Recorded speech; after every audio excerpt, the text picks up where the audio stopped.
Rangana laughed and said, "All right, sir," and took the cover with him into another room. While inside, the sound of Rangana gulping down the drink could be heard, followed by the sound of him rinsing his mouth in the bathroom. A few moments later, he returned, energized.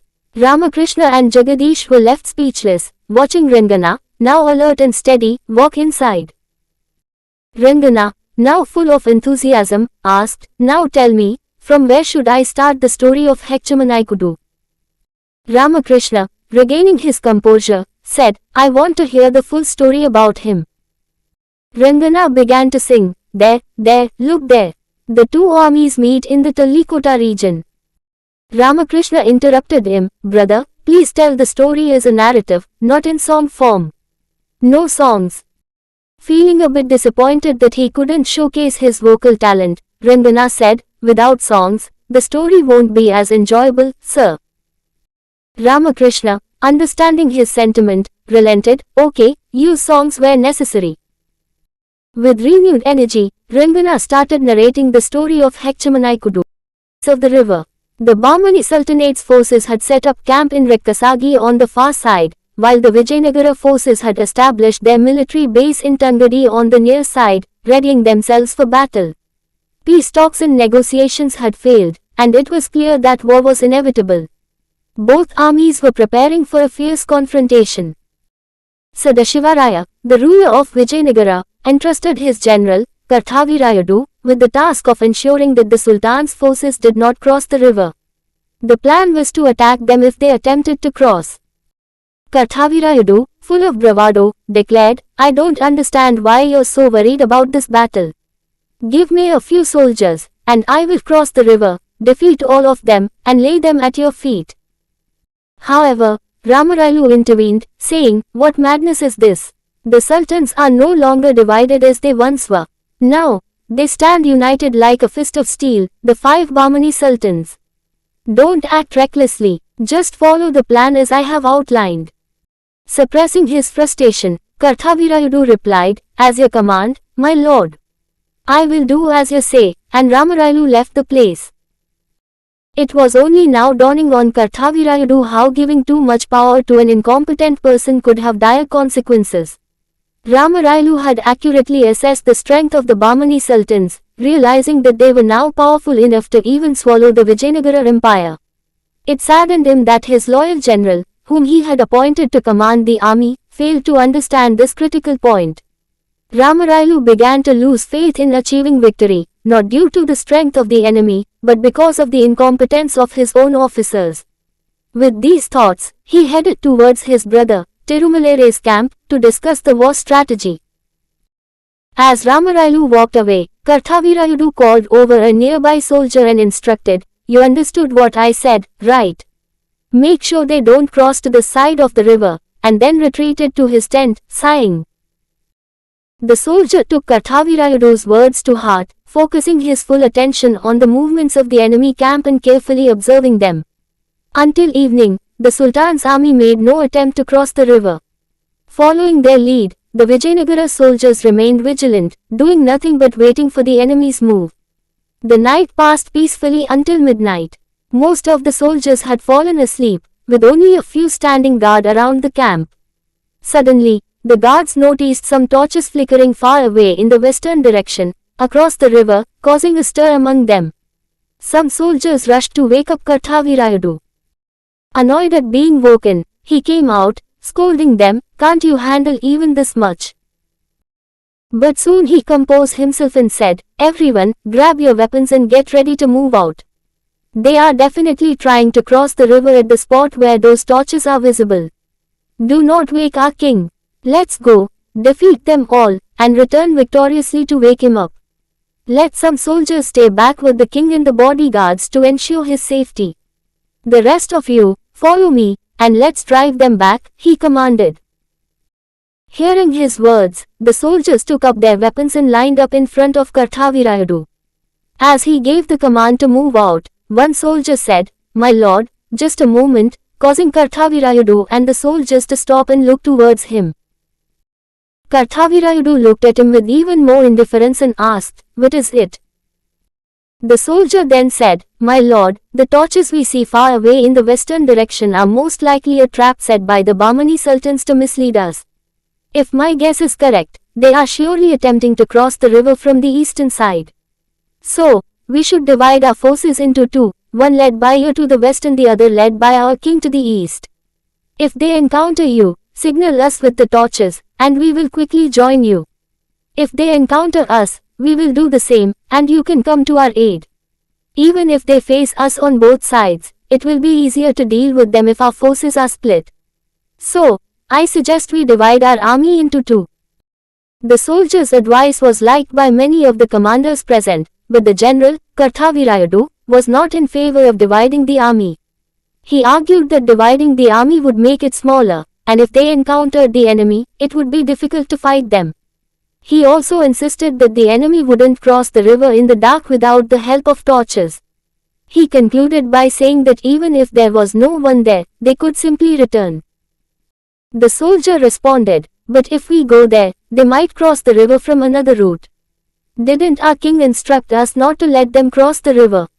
He was about to say more when Karthavirayadu, in a burst of uncontrollable anger, shouted, "Hechamanika, you are no longer a commander, just an ordinary soldier. I am your superior. Shut your mouth and just do what I say. No one here asked for your advice." Although hurt by these words, Hechamanika, who had once held a prestigious position in the Vijayanagara army but was now reduced to a common soldier, swallowed his pride, bowed his head, and prepared to follow Karthavirayadu's orders. The old commanders, who had once served under him, felt pity in their hearts, thinking how a once respected commander was now merely a common soldier. The newer recruits, for whom he had been an inspiration, were curious about what had led to his downfall but had no time to dwell on it. Karthavirayadu was urging everyone to move quickly towards the western side of the river. The entire infantry marched swiftly towards the direction where the torches were visible. After walking for a long time, they finally reached the place where the torches were set up. They found many torches there, but not a single soldier was in sight. Seeing this, everyone realized that the Bahmani sultans had set up the torches there to mislead them. Understanding the situation, Karthavirayadu angrily struck down one of the torches, causing it to fall.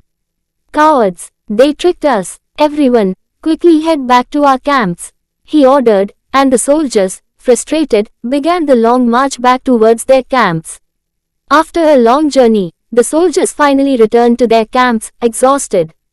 Karthavirayadu went into his tent, and after he left, Hechamanika, with a face full of disappointment and sadness, sat down on a nearby rock.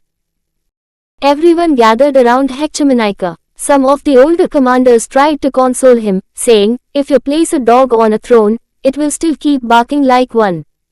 Don't pay any attention to his words. They may have demoted you, but in our hearts, you will always be our commander. Don't let it get to you." Hechamanika shook his head and said, "I have always served to protect the kingdom, not for positions or wealth. What troubles me is whether we can win this war under the leadership of such fools. I fear that the Vijayanagara Empire, which began with a Hechamanika, may end under a Hechamanika." The commanders around him responded, "As long as we have life, we will fight tirelessly for our kingdom. And with the grace of God, we will surely win. Don't ever lose that hope." With that, they all went to their tents to rest. Most of the surrounding soldiers also left, but one of them stayed, continuing to look at Hechamanika. After a few moments, Hechamanika noticed him and raised his eyes as if to ask, "What is it?" The soldier stepped forward and stood in front of Hechamanika, asking, "Can I speak with you for a moment?" Hechamanika then got up and started walking past the tents, with the soldier following him. They walked to the edge of the camp, where the guards were standing watch, and Hechamanika, now standing among the soldiers as one of them, looked around the surroundings and asked the soldier, "What do you want to talk about?" The soldier replied, "You were my inspiration to join the army, but I never had the chance to see you until now. I've heard about your military achievements and your skill in wrestling, and I became your admirer without even meeting you. I want to know more about you and the Vijayanagara Empire. Could you tell me a little about it?" With a slight smile, Hechamanaika said, "What's there to know about me? I couldn't even hold on to my position. Victory and bravery don't belong to me. Those belong to the first Hechamanaika of my lineage, who existed before the establishment of this Vijayanagara Empire and laid its strong foundations. He was the true warrior." And with that, Hechamanaika began to tell the story of that first Hechamanaika. So, a flashback within a flashback. Jagadish interrupted in the middle of the story. Rangana, who was deeply engrossed in narrating the story, and Ramakrishna, who was seriously listening, both turned and gave a stern look at Jagadish. "Don't interrupt in the middle of a story. If you have any doubts, ask after it's finished," Ramakrishna said. "Sorry, brother-in-law. I won't interrupt the story again," Jagadish said, putting a finger on his lips and sitting quietly. "Now, please continue," Ramakrishna asked Rangana, who then resumed telling the story. Asterisk asterisk asterisk asterisk asterisk. Those were the days when the city of Hampi was under the rule of the Hoysala Empire. Although the Hoysalas had Dwarasamudra as their capital, the reigning king preferred to reside in Hampi. He concentrated most of his administrative activities in this grand city.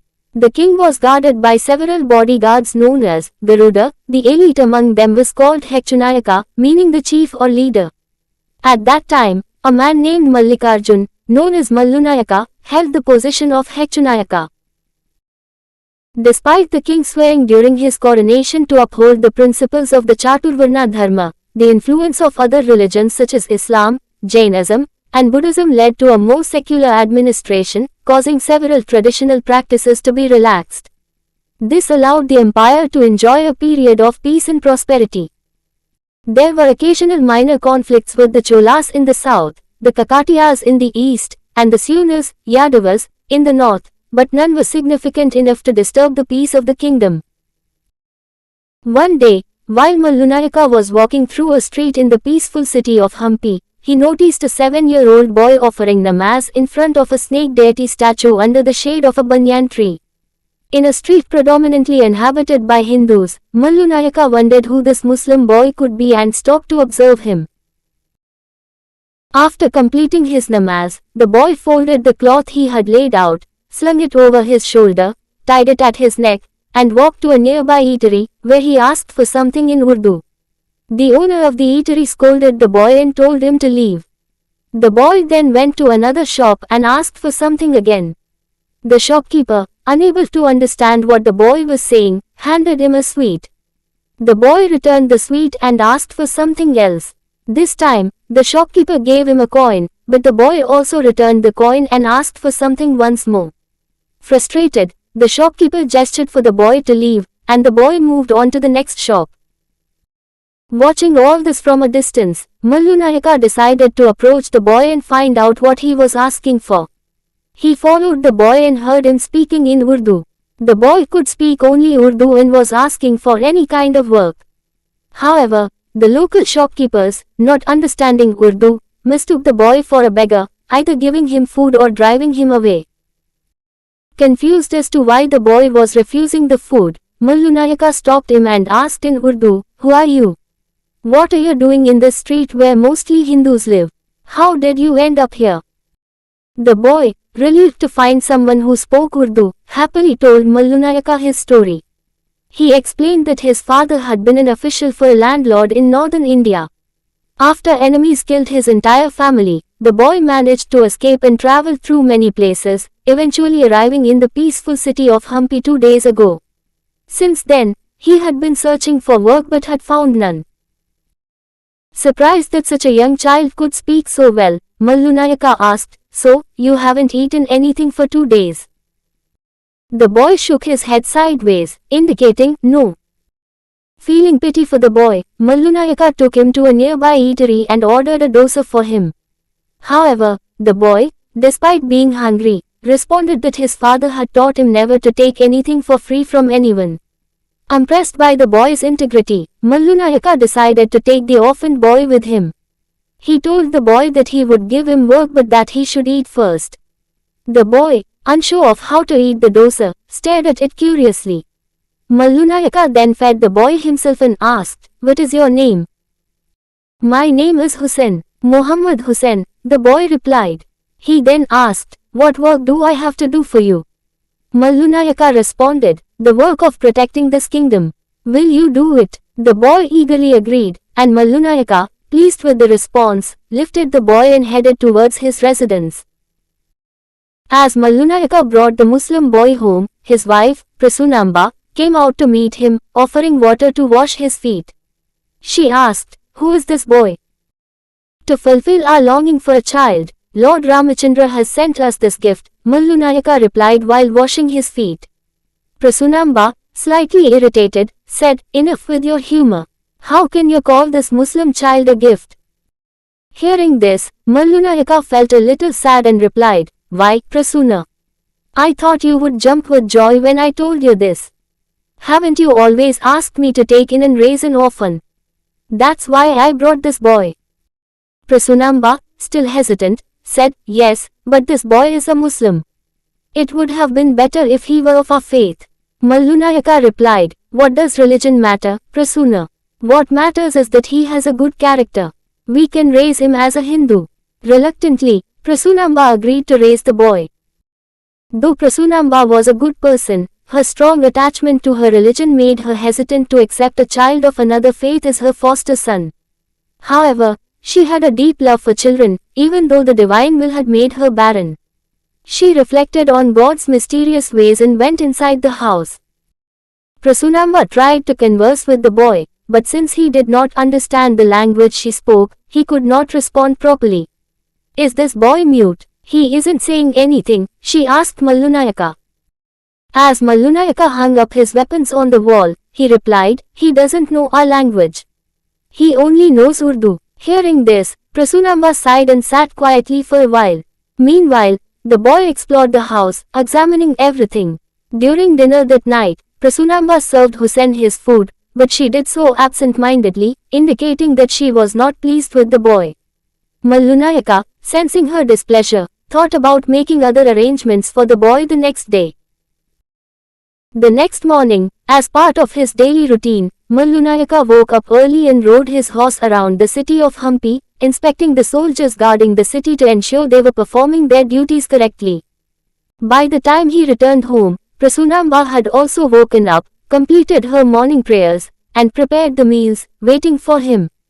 As he entered, he noticed that Prasunamba had dressed Hussain in traditional Hindu clothes and was feeding him. Seeing the change in his wife, Mallu Nayaka was a little happy. He approached her and said, "What is this, Prasuna? It seems you have already started liking the boy." Prasunamba, now joyful, replied, "Yes, I really like him. Do you know how much he helped me with the prayers and cooking today? In all the years we've been married, you haven't helped me as much as this little boy did today." To this, Mallu Nayaka said, "Well, if I spent time helping you here, who would do my job out there?" Then, turning to Hussain, he said in Urdu, "You must always take good care of your mother." Hussain responded, "Yes, I will." Prasunamba, a little agitated, said, "This boy's name is not Hussain anymore. I have named him after my father, Hekchanna. From now on, you should also call him Hekchanna." Agreeing, Mallu Nayaka called the boy Hekchanna, gently caressing his cheeks, and went inside the house, feeling happy that the boy's troubles had eased. A few days passed peacefully. The boy began to dress as a Hindu, but he did not stop performing namaz 5 times a day. He quickly learned Kannada and Sanskrit, the languages of the kingdom, in addition to Urdu. Although Prasuna did not like him performing namaz, she eventually had to accept it as the boy refused to stop despite her telling him several times. The king arranged a meeting with all the commanders to discuss matters related to the security of the kingdom.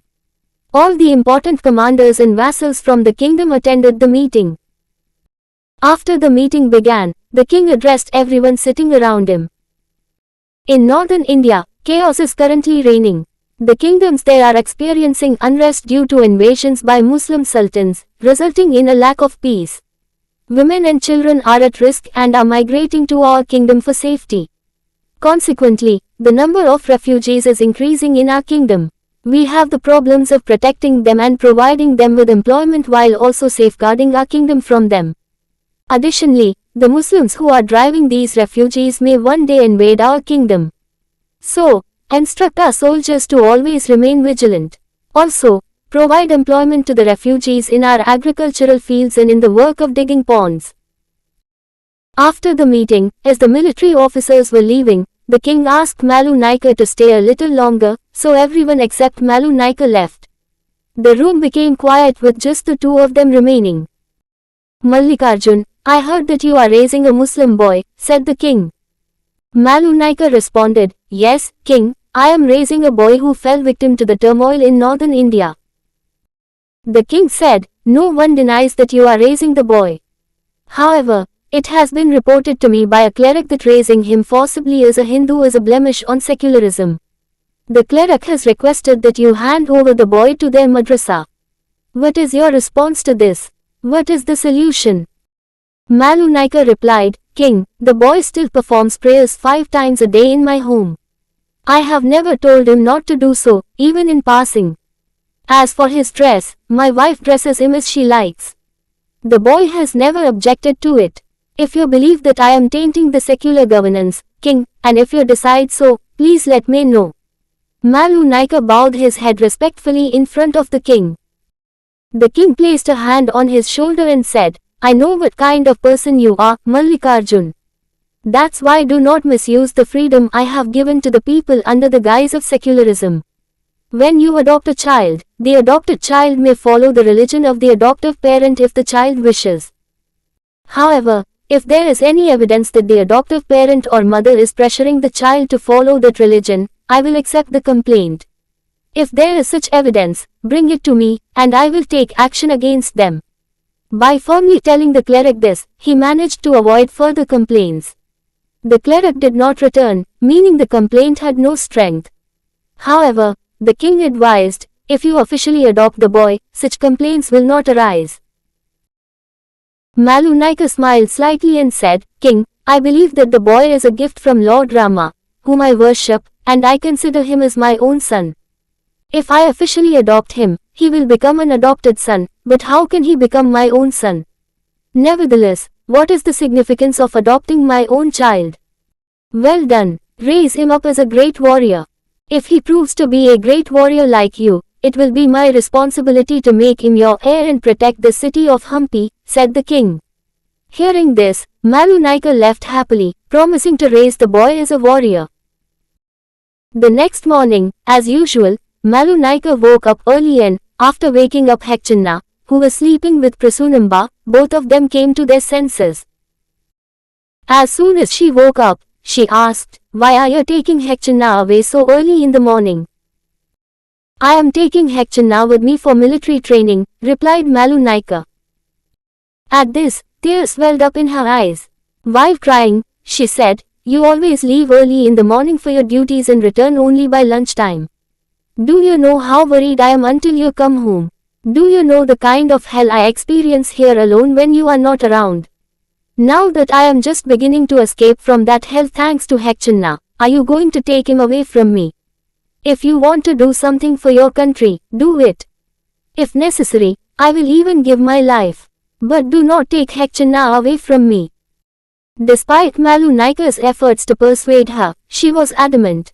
At that moment, Hekchanna, who had been silent until then, said, Mother, I will go with father to learn military skills. Both Malu Naika and Prasunamba were surprised and looked at Hekchanna. Yes, mother, I will learn military skills and ensure that no one invades our kingdom. I will prevent anyone from losing their parents like I did due to invasions. I will bring honor to both you and father by becoming a great warrior. Please send me with father, Hekchanna pleaded, holding her hands. She was at a loss for words and continued to weep softly. Malu Naika placed his hands on her shoulders and said, Why are you crying like this? You know what Hampi represents. It is the sacred land where my Lord Rama walked. Protecting this city means preserving his legacy. To protect our dharma is a rare fortune that comes only through many lifetimes. Look here, trust me, I will raise your son to be a great warrior and bring you honor. Do not turn him into an ordinary boy for your petty concerns. Bless him to become a warrior who will defend the kingdom and dharma. Though she was reluctant, with tears in her eyes, she blessed him. If you send him with a smile, then I will go, Hekchanna insisted. Wiping her tears, she said, Go, my dear. Hekchanna is the courage of Hampi, Hekchanna is the protection of Hampi. Become a warrior whose mere name will strike fear into the hearts of those who dare to attack Hampi. After your father, you must take care of the city's protection. Hekchanna, delighted, touched her feet, received her blessings, and, along with his father, set out on horseback. Attempts are being made to defile this land from North India. By the time they become effective, I may be old and powerless. Therefore, I intend to entrust the responsibility of protecting this city to you. I will teach you the necessary skills to fulfill this responsibility. If necessary, I will send you to the Kanchi Mahavishwavidyalaya and arrange for you to study all the necessary disciplines. You must diligently learn all the skills, the king said. Certainly, father, I will follow your instructions, Hekchanna pledged to him. From that day onwards, Hekchanna began rigorous training in military skills. He was introduced to another boy named Khadir, from whom Hekchanna learned many things he did not know about Allah and Islamic prophets. His daily routine involved waking up early, touring Hampi with his father, exercising for a while, having breakfast with the soldiers, resting, and then practicing military skills with senior military leaders. By lunchtime, he would return home to share the day's events with Prasunamba. In the evening, he would play with the local children, and at prayer times, he would spread a clean cloth on the ground and perform prayers facing Makkah. Every Friday, he would make sure to go to the mosque. One day, Khadir invited Hekchanna to his home. Khadir's father, Muhammad Yunus, was delighted to have the son of their commander at their home and instructed his wife, Hasina Begum, to prepare a good feast with meat for Hekchanna. He then went out on some urgent business. Hasina was highly skilled in cooking meat dishes. After some time, she finished cooking and called Khadir and Hekchanna to eat. They stopped their practice of wrestling in the courtyard and came to eat. Hekchanna had eaten meat dishes many times before, but none were as delicious as Hasina's cooking. Complimenting her, he said, Mother, please give me some more curry in another container. I will take it home too. She gladly gave him some meat curry in another dish. After eating, Hekchanna thanked Hasina and Khadir and set off for home. Shortly after he left, Yunus arrived, feeling hungry and asked Hasina to prepare a meal for him. She soon prepared everything and served Yunus. As Yunus ate the meat curry, he said, Hasina, no one can compete with you in cooking meat dishes. For some reason, your cooking tastes even more delicious today. Hasina, feeling a bit shy, responded, the boy who came earlier said the same thing. He also took some to take home, she said proudly. Yunus said, Is that so? In surprise. But a moment later, he was filled with fear. No matter how much work you have done, Hasina, if our commander finds out about this, our lives will be in danger. If the boy had eaten this meat dish here and left, he might have said something to Malu Naika. By sending the curry home, you have brought danger to our lives, he said anxiously. Hasina did not understand what Yusuf was talking about. Yusuf called Khadir and said, Go and make sure that Hussein does not return home under any circumstances. Bring him back. It's no use, father. By this time, he must have reached home, Khadir replied. Yusuf, growing more anxious, sank into his chair, saying that they would definitely face severe punishment. Hasina came to him, took his hands, and asked, What are you talking about? What punishment? What exactly is our mistake? Yusuf took a deep breath, exhaled, and said, You will find out in a little while, then leaned back and closed his eyes. Hekchanna arrived home very cheerfully. As soon as he entered, he said, Mother, hurry up, I have brought a delicious curry that you have never tasted before. Prasunamba, coming from inside, said, Yes, the smell is making my mouth water. It seems you have brought meat curry from somewhere, and taking the pot of curry in her hand, she examined it and said, It looks like turtle curry. She looked at Hekchanna with suspicion. Hekchanna smiled slightly and said, Yes, Mother, this is turtle meat, not goat meat, it is cow meat. Upon hearing this, her eyes turned red, and she threw the curry out with her left hand and slapped Hekchanna hard with her right hand, saying, "Killing a cow is a great sin. How can you bring cow meat into the house? Do not stay here even for a moment. Get out," she said, dragging Hekchanna by the neck and pushing him out of the house. She then stormed inside in anger. Hekchanna, who had eaten cow meat many times in his childhood, had not eaten it since Prasunamba came to their house. He did not know that Hindus do not eat cow meat. Therefore, he did not understand what mistake he had made and stood outside the house. In the evening, as darkness fell, Malu Naika came home and saw his son standing outside. He asked, "Why are you standing outside like this?" Hekchanna, who had been holding back his tears, started crying loudly and told his father everything that had happened. Malu Naika smiled slightly and said, "It seems an error occurred due to a lack of understanding. I will talk to Prasoon. Let's go inside," and took Hekchanna's hand. Hekchanna, wiping his tears, said, "I will not go inside until mother calls me." On hearing this, Malu Naika said, "She will come," and went inside calling Prasoon. Since the time she slapped Hekchanna, she had been lying on the bed in the bedroom, crying. Her pillow was thoroughly soaked with tears from her eyes. Malu Naika came and placed his hand on her shoulder, saying, "Why are you so upset? If a small child makes a mistake due to ignorance, how can you expel him from the house like this? Go and bring him inside." She got up, wiping her eyes, and said, "Is eating cow meat a small mistake? Among the 5 great sins, killing a cow and eating cow meat are serious offenses.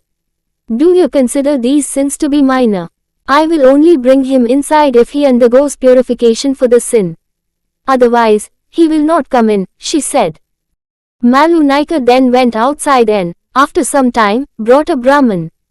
While the Brahman chanted various mantras, Malu Naika poured turmeric water over Hekchanna's head and performed many other rituals. After the Brahman declared that the boy was purified through this process and could now be brought into the house, Malu Naika gave him an appropriate amount of money and sent him away. He then looked back and went inside. The next afternoon, Malu Naika was sitting on a turret, sharpening his sword with a whetstone. As Hekchanna, having completed his training, stood behind him thinking about whether to speak now or wait, Malu Naika asked without even turning around, "Hekchanna, do you want to talk to me about something?" Hekchanna stepped forward and said, "Yes, father, I would like to ask you some questions about cow meat." Malu Naika stopped sharpening his sword and said, "What is your doubt? Tell me." Hekchanna asked, "Father, I have eaten cow meat many times since childhood. Our ancestors also ate cow meat. Until yesterday, I did not know that you do not eat cow meat. You eat meat of goats, sheep, and chickens, so why do you not eat cow meat?" Malu Naika smiled slightly and replied, "As far as I know, your ancestors must have come from desert regions. Due to the lack of proper food there, they might have developed a habit of eating the meat of large animals like camels.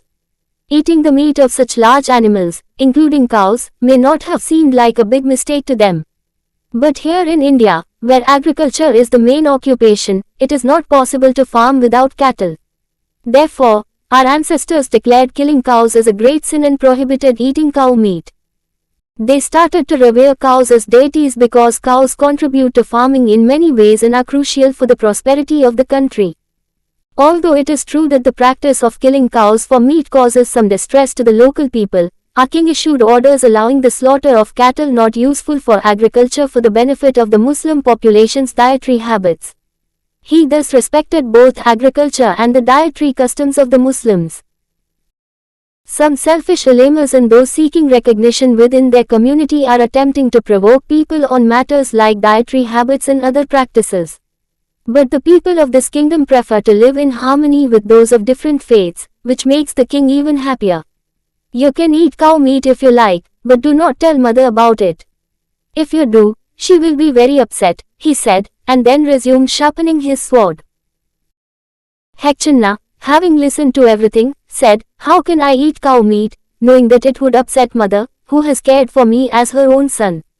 Father, from now on, I swear that I will never eat cow meat, and he headed towards the house. Malu Naika looked at the sword he had been sharpening. It was well honed. Thinking that it was now sharp enough to use, he also proceeded to inspect the city's borders. Later, Hekchanna was sent to Kanchi Mahavidyalaya for higher education. As he passed the entrance to the institution, Malu Naika and Prasunamba came to bid him farewell. On the day Hekchanna joined the school, he bowed to his parents and received their blessings to study diligently and become well versed in all disciplines. Prasunamba, who was always disciplined, hoped he would study well and meet the goals set by his father. Malu Naika appeared somewhat melancholic that day. He lifted Hekchanna, patted his head, and gave a faint smile, but it lacked warmth. Observing this, Hekchanna said, "Father, I will not only study but also learn martial skills here and come out as a warrior. After completing my studies, I will join the army as you wish and be part of the country's defense. You need not have any doubts about that." On hearing this, Malu Naika composed himself and said, "I have no doubts about you, my son. I am just contemplating how to manage without seeing you until your education is completed."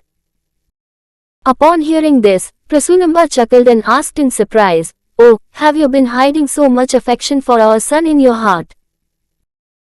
The next day afternoon, while Malu Naika was sitting on a stone ledge sharpening his sword with a whetstone, Hekchanna, having completed his training, stood behind him contemplating whether to speak now or later. Without even turning back, Malu Naika asked, "Hekchanna, do you want to talk to me about something?" Hekchanna moved forward and said, "Yes, father. I want to ask you a few questions about eating beef." Upon hearing this, Malu Naika stopped sharpening his sword and said, "What is your doubt?" Hekchanna began, "Father, I have eaten beef many times since I was a child. Our ancestors also ate beef frequently. Until yesterday, I didn't know that you don't eat beef. You eat meat like goat, sheep, and chicken, so why don't you eat beef?" Malu Naika smiled slightly and explained, "As far as I know, your ancestors must have come from a desert region. There, due to the lack of proper food, consuming meat from large animals like cattle might have been a common practice. Eating beef, a large animal meat, might not have been considered a major sin by them. But this is India, a country primarily based on agriculture. Farming cannot be done without cattle, so our ancestors declared killing cattle a great sin and forbade eating beef, while worshipping cattle as deities. This also helped farmers in various ways and contributed to the country's prosperity. Therefore, our king issued orders that cattle not useful for agriculture should be slaughtered and used for food, respecting the dietary habits of Muslims while ensuring agriculture was not affected. Some selfish clerics, seeking recognition among their people, are trying to incite others over dietary habits and other practices. But the people of this kingdom prefer to live in harmony with people of other religions. This pleases the king even more. You may eat beef if you want, but don't tell your mother. She will be very distressed." Malu Naika then resumed sharpening his sword. Seeing this, Hekchanna said, "How can I stop eating beef for the sake of my mother, who treats me like her own son? Father, I vow that I will never eat beef again from now on." Saying this, he moved towards his home. Malu Naika looked at his sword, which had been well sharpened. Concluding it was sharp enough, he decided to proceed to inspect the city's borders. After a few months, Hekchanna was sent to Kanchi Mahavidyalaya for higher education. Since Hekchanna passed the selection exams, he was to remain in the institution until he completed his studies and could not visit his family. Thus, on the day Hekchanna entered the university, both Malu Naika and Prasunamba came to bid him farewell at the university gate. Before entering, Hekchanna bowed to his parents, and they blessed him, wishing him to be disciplined and learn well, and to become the person his father wished him to be. Malu Naika looked somewhat melancholic that day. He lifted Hekchanna, kissed his forehead, and smiled faintly, but the smile lacked vitality. Posted by Sri Krishna. Don't forget to like, comment, and subscribe for more awesome content. See you next time.